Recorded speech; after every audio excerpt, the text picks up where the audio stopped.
Hi, I'm Selena. I've been a teacher for over 20 years, and I'm a test prep expert with Study.com. I'm here to help you pass the FTCE Physics 6 through 12 032 exam. In this series, we're breaking down the knowledge of mechanics. Think motion, forces, and energy into simple, test-ready tips. Let's dive in. A hollow ball and a solid ball of the same size are floating in water. Which has a greater buoyant force? A. Both have the same buoyant force. B. The hollow ball. C. The solid ball. Or D. It depends on the materials of the ball.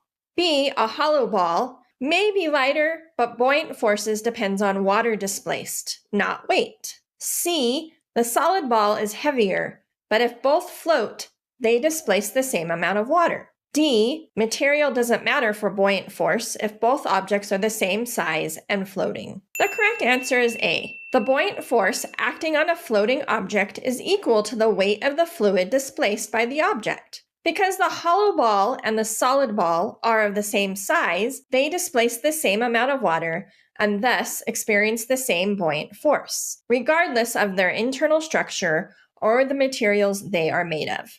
According to Bernoulli's principle, what happens to the speed of a fluid as it moves from a wider area to a narrower area? A. Speed remains the same. B. Speed decreases. C. Speed increases. D. Speed becomes unpredictable. A. Speed changes when the pipe size changes. It doesn't stay the same. B. Fluids don't slow down, they actually speed up to keep the flow moving. D. It is not random or unpredictable. Bernoulli's principle clearly explains the behavior. The correct answer is C. Speed increases. According to Bernoulli's principle, the speed of a fluid increases as it moves from a wider area to a narrower area. This is because the total energy in a steadily flowing fluid system remains constant. When the fluid transitions from a wider area to a narrower area, it has to speed up in order to maintain the same flow rate. This increase in speed leads to a decrease in pressure, which is the basis of Bernoulli's principle. How does the position of the center of mass change when the mass distribution of an object is altered? A. It shifts towards the region with less mass. B. It remains the same regardless of mass distribution. C. It depends on the material the object is made of. Or D. It shifts towards the region of greater mass. A. The center of mass moves toward more mass, not less. B. Changing mass distribution does change the center of mass. And C. It is not about the material, it is about how the mass is spread out. The correct answer is D. The center of mass of an object is the point at which all of its mass can be considered to be concentrated. When the mass distribution of an object changes, the center of the mass shifts towards the region with greater mass. This is because the center of mass takes into account both the mass and its location.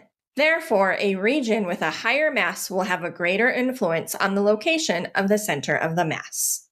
Which type of waves involve oscillations occurring perpendicular to the direction of energy transfer? A. Longitudinal waves. B. Ultrasound waves. C. Transverse waves. Or D.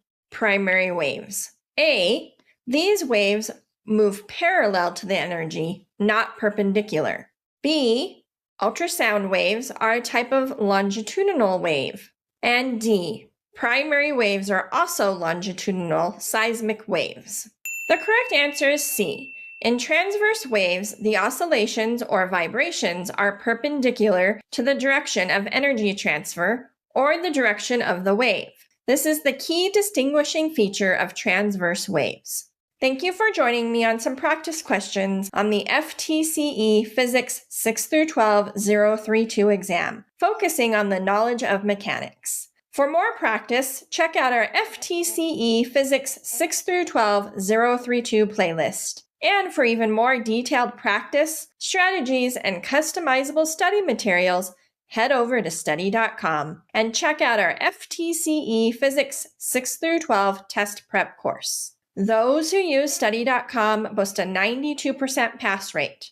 Our courses include full-length exams, hundreds of authentic practice questions, and short, targeted video lessons, specifically developed based on the latest test updates. With our resources, you'll know exactly what to expect on test day. Like this video and subscribe to this channel to get all the latest FTCE test updates. And please leave your questions and success stories in the comments. We would love to hear from you.